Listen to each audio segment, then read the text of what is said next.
I'm going to get going. My name is Bill Kenny. I'm with Test My Pitch, and our topic today is building community, and that's how to diversify beyond the usual suspects. We see organizations struggle with this quite frequently, and so we wanted to really help share some of the things that we've seen work well for the organizations that we work with and that we interact with. So this is a fairly new interface to us using Blab. It may be new to you as well. There are a few kind of interesting things about it. You can join me on screen simply by knocking to come in. It says, I think, call in. Just click on that. It'll allow you to check your camera and your mic, and you can come on in and join me and ask any questions. I probably will do more of that towards the end, but if you want to join at any time, you'll need to speak up because I'll have my slides on the screen for a little bit of the time. And also wanted to mention that you can ask questions at any time in the text field down below or make comment.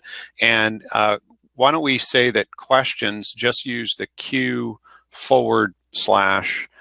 before your question. That way we know it's a question as opposed to a comment, and it'll make it easier for us to know what to respond to. So we really appreciate you being here today. I'm going to now put my slides on screen, and we'll get this going. So just one second. I'm adding my slides, and you now see a lot of weird stuff on the screen.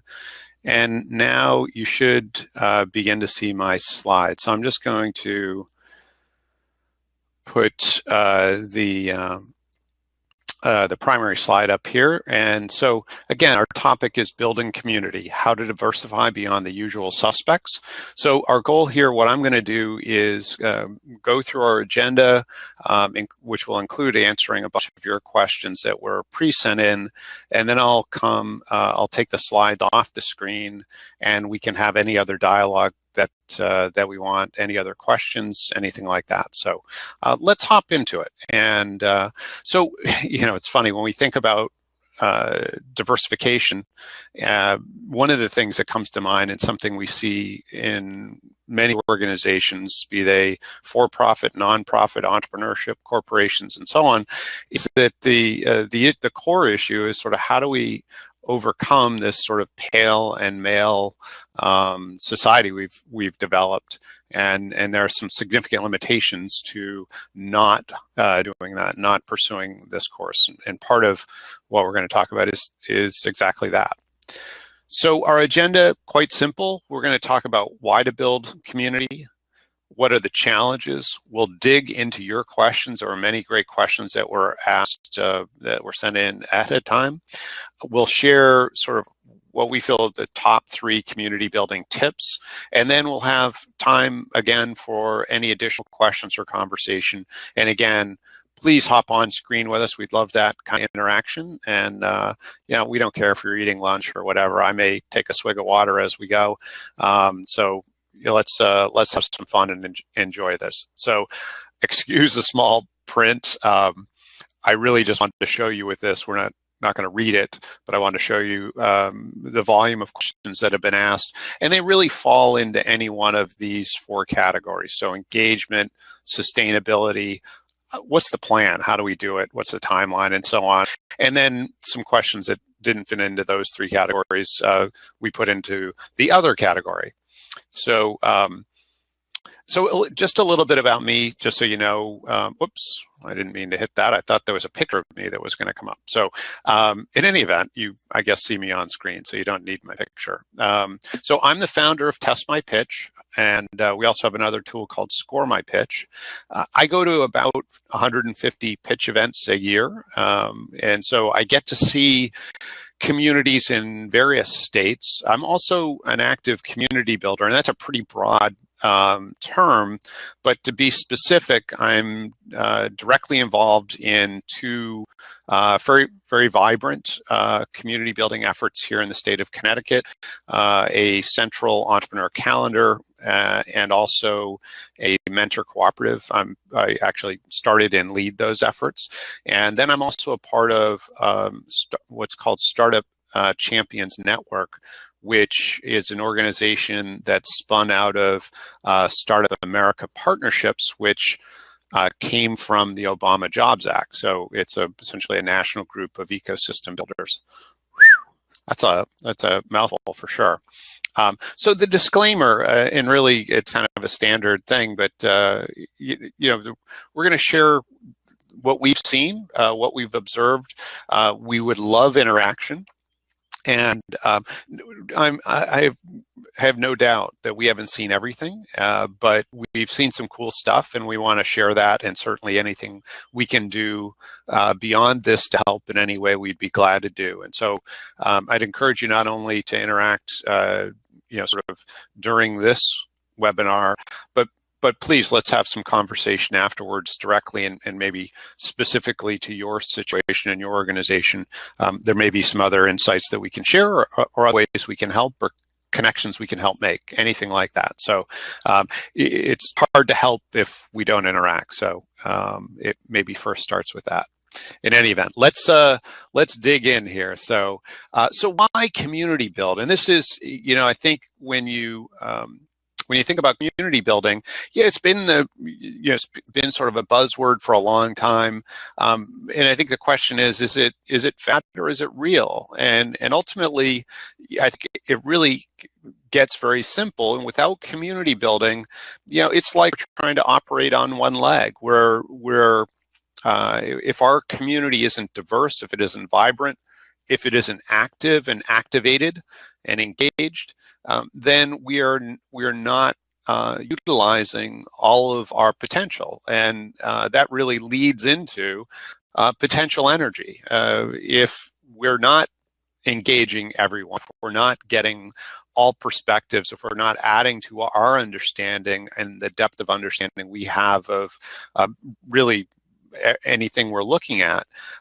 then we're limiting and in fact allowing our potential energy not to be utilized. So we want to take that stored energy, those people that may be on the bench or not engaged and not included, and we want to get them in the game. And that's really what this is all about. How do we unleash our true potential, our full potential?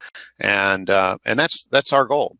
So some of you may remember the Dead Poet Society with the late Robin Williams. Fantastic movie. If you haven't seen it, please go see it, rent it, whatever.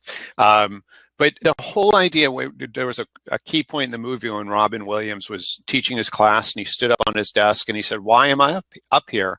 And the whole point of this exercise was so that he would change his perspective, and that as he knew, the students in his class every day came and sat in the same place, and he needed them to begin changing their perspective, sit in different places, stand on their desk, engage with different people, sit in a different place for lunch, all those types of things that we can do to challenge ourselves, get ourselves out of our comfort zone, and again, improve our understanding of what is. And until we engage additional perspectives or all perspectives, then our viewpoints and in fact our results are going to be limited. So the first real goal in this is to create independence. How do we help people, our community, our society, become personally and economically independent? And that really comes from engagement. It comes from inclusion and all these things. So I've had kind of the unusual opportunity to sit at a table with people from all around the world, from countries that are now war-torn, from countries that are affluent and those that are third world. And my sense is that our best foreign policy right now is the democratization of entrepreneurship. And so the idea that we can help communities become first independent and then interdependent. The idea that, in fact, an ecosystem isn't an ecosystem until there's interdependency. Otherwise, there is just a bunch of sort of siloed sort of efforts going on. And ultimately, what we want is to create a situation where there is strength, where there is independence and vitality, sort of individually or individually by organization, and then collectively we can get even more success by becoming interdependent, by collaborating and cooperating and so on. So the challenges that we see, and there are just a few sort of major challenges we're going to focus on, but the kind of the key challenges for community building. Number one, organizations fail to start with the end in mind. In other words, they're not thinking about what do they want as outcomes, and really focusing on those outcomes and aligning their efforts to that. The second is poor time management. So many organizations sort of run in sort of event cycles, if you will, and often the cycles are too short. So they sort of almost like a butterfly hop from one event to another, and generally the amount of time they've allowed to build a successful event isn't enough, and in fact, it's difficult to keep a community together if they can't look far enough out. I can tell you, actually, from my own experience, I mentioned when I was introducing myself that I'm involved in a statewide calendar effort. And to be specific about that, we've developed a calendar where we can aggregate all of the entrepreneur events in the state. We have about 25 organizations whose events are aggregating into a central calendar automatically. Happens at 4 a.m. every morning. We just basically collect all the new information from any of the partner websites, and then we can aggregate that out not only to our own calendar, but to any other organization that would like to embed this calendar on their site. And one of the things that we're seeing is we really have an ability to help what we're calling tier 2 events do much better. And so right now, the tier 2 events, what I mean by that are events or programs that you have to apply to. In other words, most of the events are what we might call tier 1, and those are gateway events. Those are what gets people into the marketplace or gets them into the community, the greater community. And then these tier 2 events are where they can really elevate their skills and engagement and ideally prosper.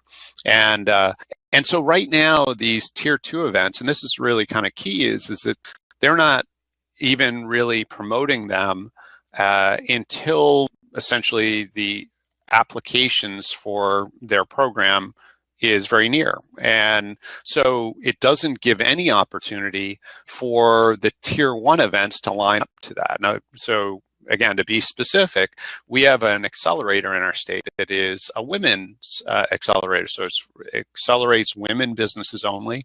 We have another one that focuses on accelerating social enterprises. Well, if they don't announce their application deadline, 6 or 12 months, I shouldn't even say their application deadline, their application opening, say 6 or 12 months in advance, or at least make us aware of it, then we can't help all the organizations that would want to run events that would feed those. In other words, that the worst thing is to have an event and then nothing. And so organizations naturally want to feed their constituents into better programs or higher level, next level type programs.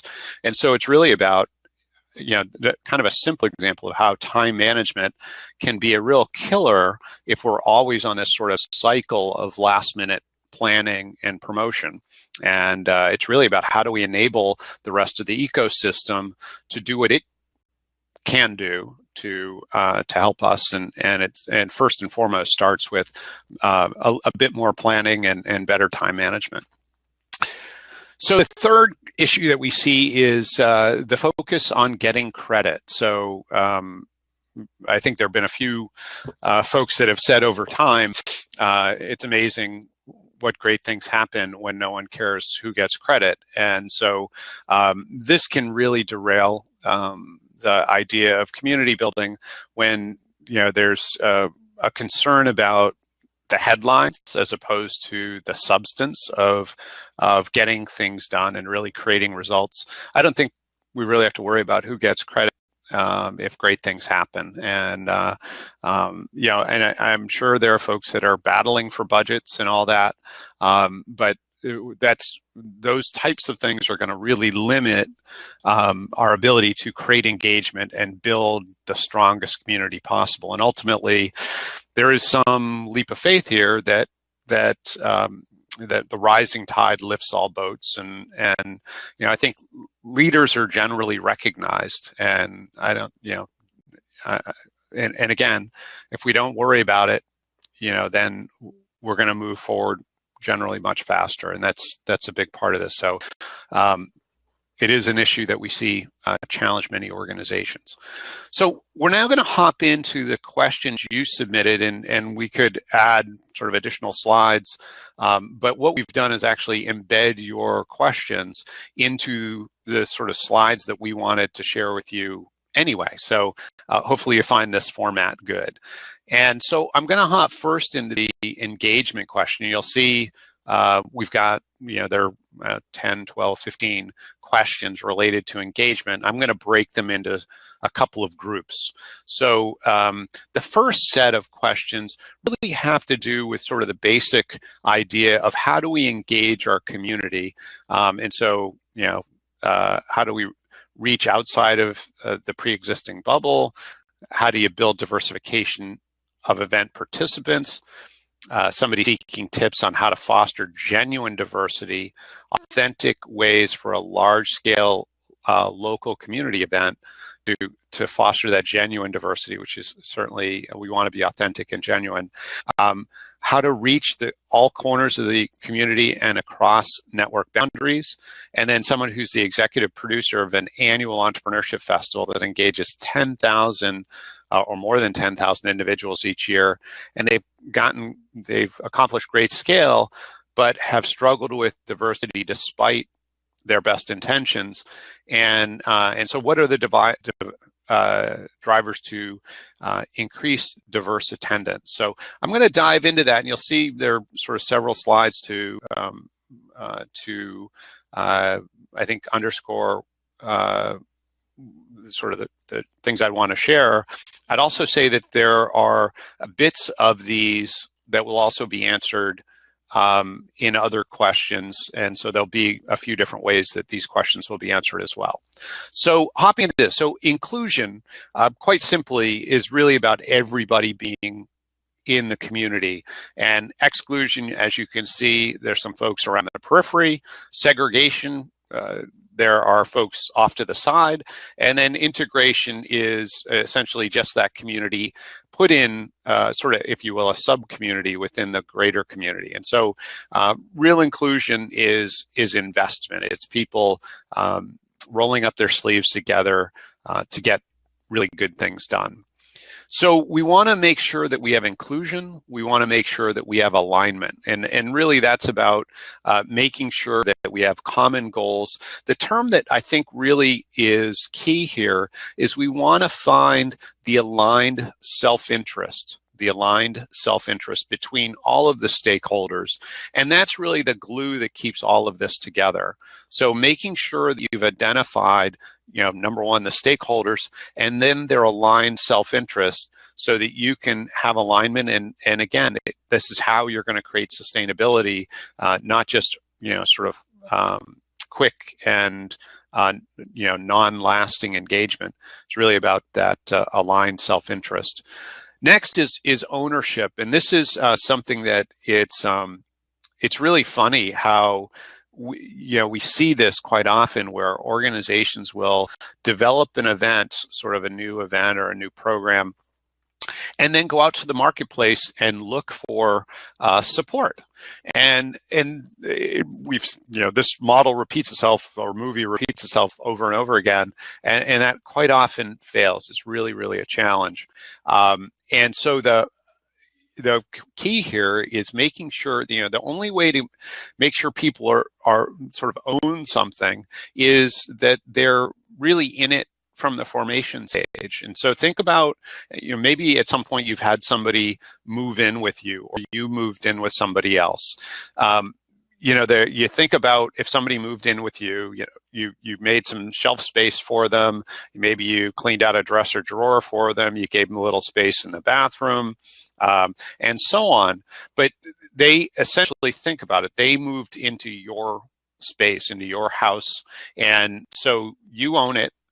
They're just guests, if you will. And think about the difference between that and choosing a place together and moving into that place, and whether it's decorating it, furnishing it, all of those things that you would do when you have ownership. Think about the care you would take in maintaining a place that is yours versus one that you're a guest in.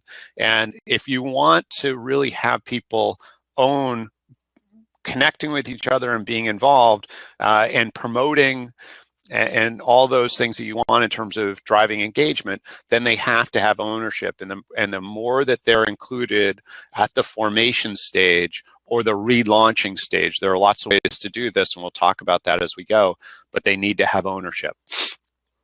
So formation is key. And so making sure that in the formation stage, we've got a diverse community. And here, obviously, we're representing probably more diversity from a ethnic standpoint, but it needs to be diversity from skill set. And certainly we see gender as well represented here as well. So it needs to be, diverse as you can imagine, from, be it industries, backgrounds, knowledge, gender, ethnicity, and so on. There's no real limit to how you might look at diversity. It really depends on who your stakeholders are, who do you want to appeal to, and they should be involved at the formation stage. So let's talk about how do we get, now that we've begun taking a look at how do we sort of engage our community, let's look at how do we actually get them to attend our events. So the questions were how to generate better event attendance and how do I create better event attendance, almost the same thing.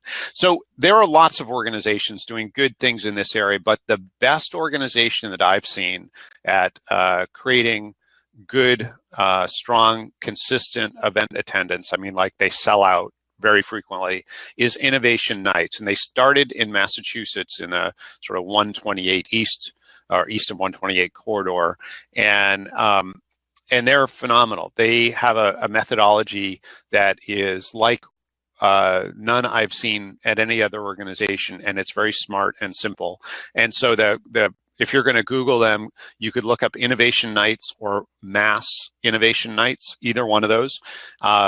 And so what they do, very simple, is they have a monthly event. Sometimes they're thematic, sometimes they're general, but it's all about innovation. And their monthly event always has 10 exhibitors. And so they have a sort of a running pool of exhibitors that they can choose from. People are constantly applying to be an exhibitor. And so they'll select maybe, say, 40 days or 30 days before the event, they'll select the 10 exhibitors for an event. Then they have crowdsourced voting, and the exhibitors are responsible for driving attention to this.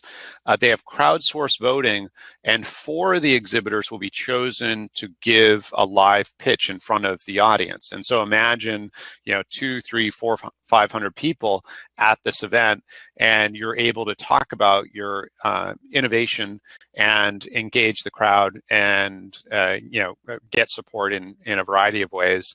And so what this is driven is these organizations, these companies or ventures that are going to be exhibiting promote the event, in essence, by driving people to vote for them. And so they've really come up with a great way to leverage the folks who would gain from the event and to engage the people who would, first and foremost gain from the event, those individuals, organizations that would exhibit, engage them in actually the event promotion. And it is the smartest system that we've seen. And not only that, it's one we've seen consistently work really well. It's been very proven. So let's talk about this next question. So how do you make diversity an organizational priority that each employee connects with? And yeah, this is huge, right? Because this is about sustainability. It's one sort of for a short time embrace these ideas. But how do you make it so that it has some legs and can last? And I think there are a lot of points that I would make here, and certainly some we've already made about, sort of how do you get your team involved? How do you get your organization embracing this idea?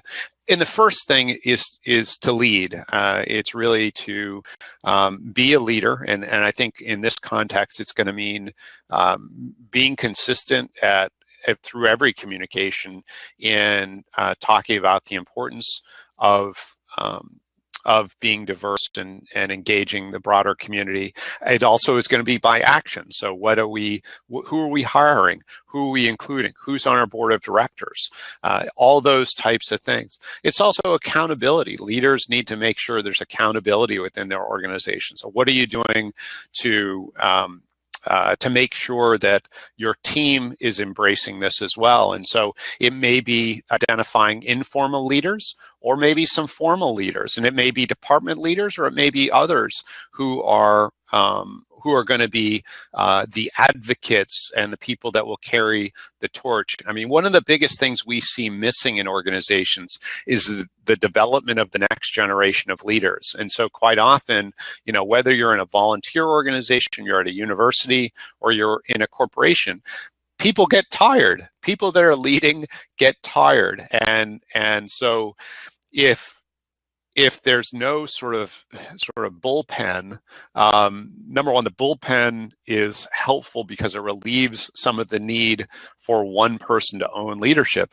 But number two is leadership is difficult. And if we're not preparing people for the language and for the process of being a productive and valued leader, then we're going to get to this place where that sort of charismatic individual will exit, or they'll get run over by a bus, or they'll just get tired, and there'll be a huge vacuum. There'll be no one to take the baton. So I think part of this is not only about how do we sort of get our institution to embrace the community and the idea of building a diverse community today, but how do we sustain it long term? And ultimately, this all comes into sort of this idea of leadership and developing leaders. Succession is absolutely key. So let's see. How do you sustain, and this is brutal because I have something that's going right over this next question. How do you sustain, this is online engagement. I'm sorry, I can barely read it through this little shadow box that's covering it. It's just part of the screen sharing technology, I guess. So how do you sustain online engagement? So, I think online has its own nuances, but I think generally the rules are pretty similar, right? We need to make sure that we have a good method of outreach. We have a good method of engagement. I think some of what we've already talked about really fits in here. But ultimately, it's about sort of making sure that we're delivering value, and in fact, we're going to talk a little bit about some ways to make our online community sticky, and not just online, but in person, sticky. And that's actually going to be in the next set of questions. So, I think I would just say, a lot of what we've talked about really applies to in person and online. And again, online does have some uniqueness to it, and it's just really about getting familiar with how do you gain and sustain that online community. So now we lead into sustainability. So there are a whole bunch of questions here in sustainability, and we're going to kind of take them as a group and pace through them. I think we can hit them all with just a couple of slides here. So just quickly, we're working to improve community engagement with demographic groups that aren't necessarily part of our community. How can we gain their trust? Next, how do we increase engagement opportunities to get sponsors for events? Next, how do we grow and scale our community as well as improve outcomes? we struggle with balance of our events. By having such a diverse group of members, it's difficult to cater to all of their stages, industries, and relevant needs. How do you provide consistently relevant yet enticing content without oversaturating your entrepreneurs with many events? And then finally, building on a successful initial start, maintaining energy and building programs locally and across multiple locations. So let's hop into these because I think we can do quite a bit. So when we think about sustainability, really nothing is more important than content. Content is king. Content is what attracts people, and it's also what keeps them coming back. And to be really specific about that, we're actually, the slide after this, we're going to talk about antecedents and consequences, which really leads into that. But when we look at content, we want to look at probably, and you may have slightly different stages, but as we look at organizations, this is sort of the community, what we see as the community building stages. And so you have balance, you have engage is the sort of where it starts, or you might even think of the top of the funnel of where people come in, where they enter your community. And so the goal of that first interaction, and maybe the first couple, are really that they're going to come back for a second interaction or a second event. And so it's really about how do you build it so that the expectations, that the focus is more on form, about sort of encouragement and the things that would sort of cause somebody to return, and that content and so on. And then as we go forward and move into the education phase, we're going to be more focused on substance and things that are really transformational for that particular audience. And then the final stage you could think of as exit or perform, but it's essentially a place where there is some performance, there's some next step, there's some preparation for the move outside of the program they're currently in, whatever it is, but there's some sort of endpoint that's looming and some deliverable that should be expected. I did mention antecedents and consequences, and this really, I think, ties into the idea of how important content is. So we're all familiar with specials, where the idea that someone's promoting some value, right? We can, you could think of it as your program or event. And the easy way to think of it is, gosh, we just put an ad in the paper, an ad online to buy one, get one free, right? There's some value proposition here that we're assuming there's a marketplace that wants this. And so we put it out there and we make certain promises or present certain opportunities in whatever promotion we do. So that's the antecedent. That's essentially our promise in our promotion.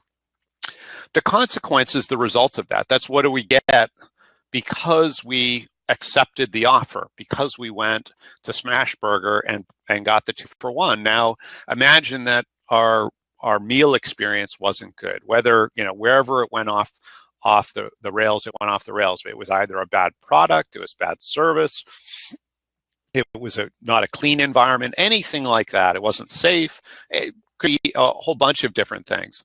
So if you think about it, if the consequences of the antecedent, of the initial antecedent, aren't good, does it matter what the next offer is? It would have to be an incredibly compelling next offer to get somebody to take another, sort of to, if you will, waste their time or money to have another experience. And so it's not only important we think about how to build our community, it's not only important to promote well and to engage a diverse audience well, but it's also important to deliver something of high value.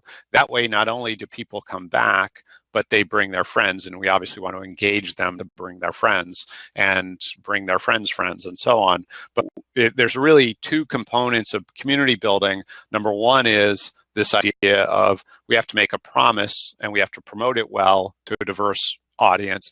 And number two is we have to deliver on that promise or even exceed that promise so that that the audience and the community continue to build.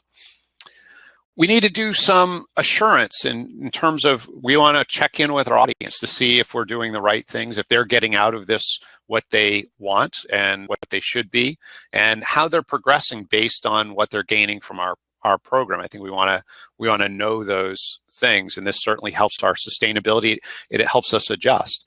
And then finally, we need to deal with succession. We need to make sure, again, that we're developing that next generation of leaders. Really, really critical that we pay attention to this, because this is not only an opportunity for us to continue to reach out to the community informal leaders and empower people to do things and to commit themselves deeper to the organization, but it's also the ability, or sort of our ability, to prepare for leadership change. And ultimately, we need to not just plan for leadership change. I think there's also a benefit to leadership change, having new eyeballs and having some, the two in-state community building activities I run are 100% volunteer, and they both have no budget. And yet we have people who are volunteering for teams, are taking ownership of certain aspects of what we're doing, and we have a significant group that is investing their time, and we have a whole array of sort of informal leaders who are being prepared to take on greater responsibility and ultimately help us succeed this far beyond the first generation and the second generation of leaders who are now sort of running the two efforts. So it's really, really key. And again, it doesn't need to be a big organization with a budget to do these types of things. So the next question, or a couple of questions that were asked, were about the plan. So the plan, it really needs to be looked at almost in two different ways. So one way would be for an organization that is starting something from scratch. Maybe the organization is starting from scratch. Maybe they're starting a new event or program from scratch. And in that case, you can start at the beginning. As you can imagine, it's a little bit different if you're in motion. You already have the program up and live, and then how do you build community around it? It's really somewhat a different question. So, we actually, the cool thing is we actually have a plan. So the question is, what does a typical plan look like for building out diversity in a community? How long is the process of building these relationships? So we'll actually provide for everybody after this webinar our community building template, and here's just the first page of it, or part of the first page. But the community building template actually comes in a couple of, or it has a few different stages, 5 in fact. So number one is whoever the sort of founder is, or the person with the initial idea, they create a preliminary vision. And I think the wisdom of somebody that does this or has done this before knows is that the preliminary vision is just, it's very high level. It's 30,000 feet, 100,000 feet, whatever, but it's very high level. And it's generally, if you think about the stakeholders that you want to engage, you're including some words in this vision that identify things that would be easy for those individuals to be excited or interested in. And so this is not more than a paragraph. It's probably not much more than a couple of sentences, but it's a preliminary vision that you can get the stakeholders or the initial stakeholders that you've identified together to have a conversation. And that could be a virtual conversation, or it could be an in-person. Obviously, in-person can be a little more impactful. And so this preliminary vision is simply, it gets thrown out after this first session, but the preliminary vision is simply to get everybody together.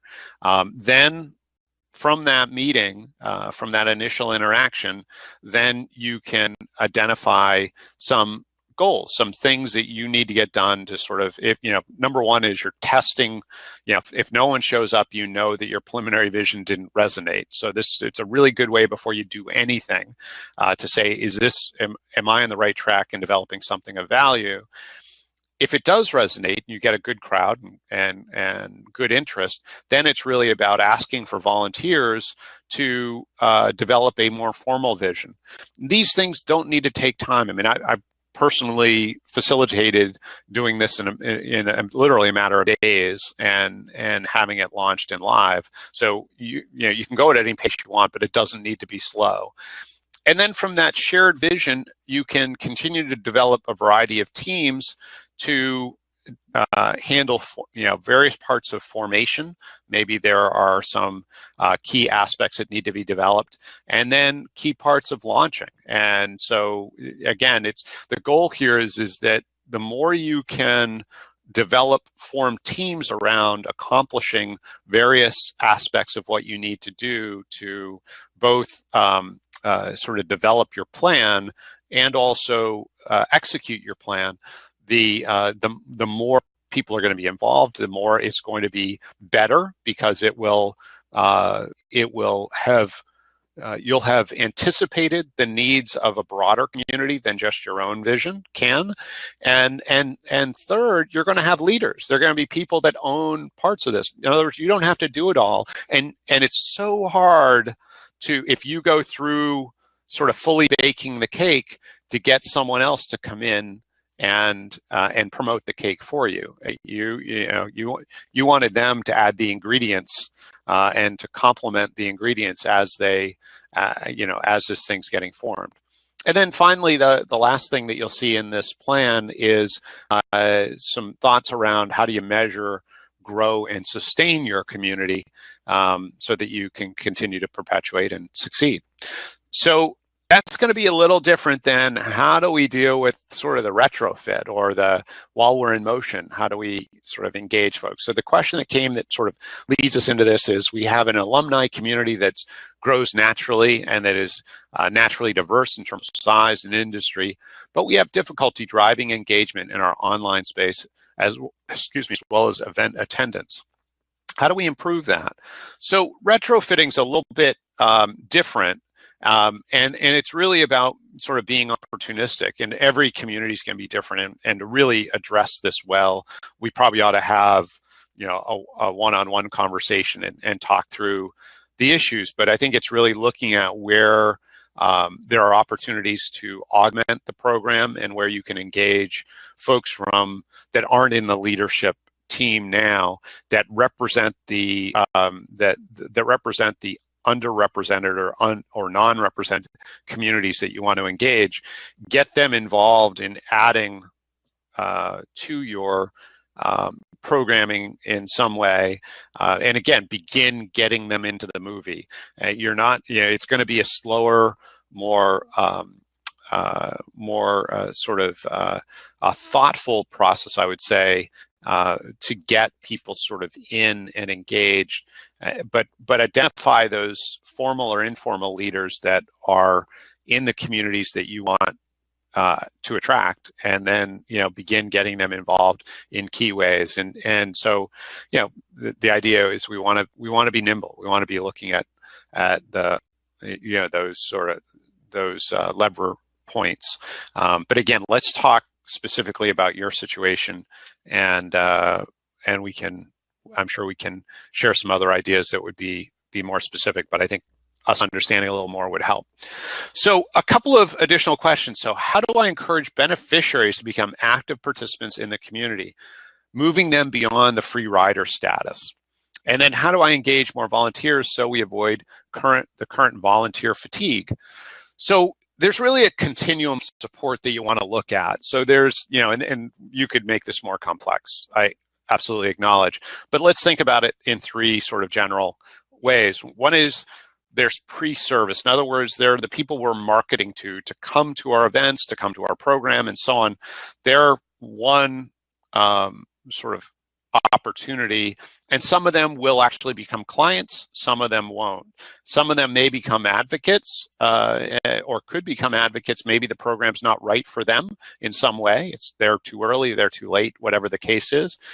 Then there are people who are clients, and so it's how do we give them a great experience, right? We want their consequence to be really good so that when they become alumni, we can convert them into sponsors, into volunteers, mentors, and advocates, and really utilize that potential energy of our community to engage. And I think planning for turnover, whether you're a well-funded corporation or a sort of the most simple of organizations, not even pre-nonprofit, if you will, but just a set of volunteers that are trying to do something in your community. All of this works. And so the folks that are pre-service may have been prospects, or maybe they're just interested parties from the community. They can be activated. Your clients, we need to deliver good value to them, and we need to create really good outcomes. And then those clients are potentially tomorrow's sponsors, tomorrow's volunteers, and tomorrow's mentors and advocates. You know, another way to look at how do we activate our community is that, you know, celebrations are important, and there are a lot of ways to celebrate. I have an old client, not old in age, but longtime client, who taught me a long time ago. His motto in his company was, if you can't pay them, plaque them. And so, you know, I think that's one way to look at it. But I think another is, you know, the celebrations you have, the people that you, or ventures, or teams that you promote through your celebrations are examples for the rest of your community. And those are things that your sponsors can get excited about, those events. And it somewhat tells the story of success and what you've been able to accomplish, the sort of transformation that you've been able to help your community with, and your clients, if you will, with. And so there are a variety of things, but it becomes moments and times where the stories can begin to get out and help you get beyond your current community and reach potentially into other communities. So it's a way to engage really all aspects of our stakeholders, from the sponsors to our, maybe it's mentors or coaches or supporters in other ways, to our alumni. But those are moments when we can all come back together. And it's also, you know, one of the best organizations I've seen at doing this, actually probably about half the people in the room at their celebration events are prospects for their next program. And they're really good at getting these people in the movie early. And that just causes more and more interest, and more there's sort of, you know, what I hear from a lot of programs is we want more and better applicants, and that's exactly what this does, because they're amplifying the number of applicants, and they're showing the applicants what they can accomplish. They're tending to get better and better applicants as well, and it's a very vibrant and powerful program. So 3 quick community building tips. So the top 3 tips are: number 1, be inclusive and start at the beginning. Do it from day 1. Find a shared vision. So it's really about, you know, again, we're going to have that sort of provisional vision, or that formation vision, and then we're going to develop something that we can all sign off on and be excited about. And then leave a legacy. How are you preparing that next generation to continue with the vision? How are you helping them get ready to take over the reins and move forward? And it's really about having some incremental opportunities for them to test their ability to lead, and to sort of stretch their legs and do good things there. So I'm going to do a couple of things. We're going to get to your questions and just any additional questions or comments in just a moment. I want to share our next webinar is going to be on July 26th. It's going to be about business plan competitions. We say they're broken, and we're going to offer some ideas on what to do about them. So don't miss that. It's going to be a lot of fun. It's going to be, I think, unless you tell us otherwise, it's probably going to be on Blab as well, and we're going to want to have some conversation, and it'll be at noon Eastern time.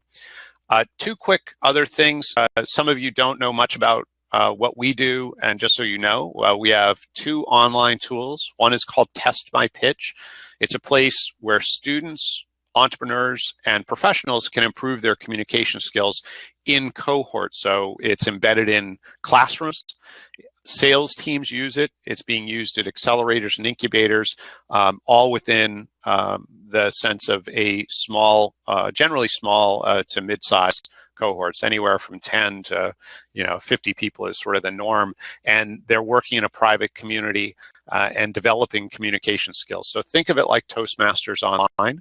Our other tool is called Score My Pitch, and it's a pitch event judging and feedback system. So it takes what's now being done on paper and puts it and records that information digitally. So we're able to capture all the wisdom in the room and convert that sort of potential energy into much better feedback for the ventures, the students, the participants than otherwise would be there. So there are really two key things. One is the results that our tool delivers are considerably more reliable than anything you would get on paper. So there's better education from that.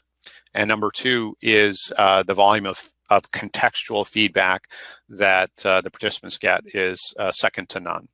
So I am going to stop screen sharing, and I'm going to hop back over to Blab. And let's see. So I'm back here. We've got some people in. You are more than welcome to join me on screen and ask any additional questions. Or you can text them in, whatever you would like. But join me on screen if you like. It says, I forget what it says, something about call in, I think. So click on that, and then I will allow you to come in, and you can ask me a question on screen, or you can text something in. So I'll just be entertaining here until I see someone do that. I will give you a minute or so to do that. To tell you a little bit more about some of the community building work that I do for anyone that would like to know more about it, we've developed this mentor cooperative in state, which is essentially an organization of organizations that have their own mentor networks. So we have universities, we have accelerators, incubators, various economic development organizations that all have their own, what we would call local mentor networks. And our mentor cooperative is a bridge between those mentor networks. And the whole idea is that that each mentor network has, can probably serve 95 to 99% of its mentees' needs with their own resources from within their network.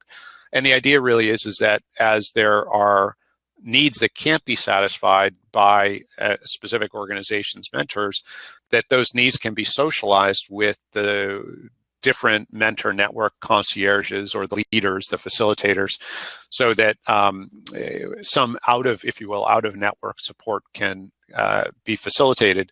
And so the idea here in Connecticut is to sort of, we've got this going. We've got many organizations that are participating, and it's been really good. We've been going about a year now, and we're now open sourcing that information for anyone that's interested. If you have a mentor network and you'd like to maybe create a cooperative in your area, we'd love to interconnect, if you will, cooperatives all around the world, and we've got a great deal of interest in doing that. So if it's something of interest to you, please join us in that or ask me questions about it. So it looks like there are no additional questions. Either I've bored you all to tears, or we've actually covered the topic. I got to imagine there are additional questions. So I should let you know, we're going to follow up. I'll certainly share this video with you all. I'll share the community building template. I'd love your comments on this format and on any of the materials we provide. Your feedback only helps us get better. If there are other topics you'd enjoy, let us know. And then finally, if there are things that we can, maybe areas that we can help you with, or additional questions you have, please let us know, and we'll follow up. You'll hear from us, but don't wait for that. Just reach out and say, hey, can we schedule a time to talk, and we'll make that happen. So at this point, it looks like we've kind of handled everything that you all wanted to handle today. Don't hesitate to reach out separately, but I don't want to keep you any longer than we've promised. So have a wonderful rest of the day, and we will hopefully talk to you all very soon.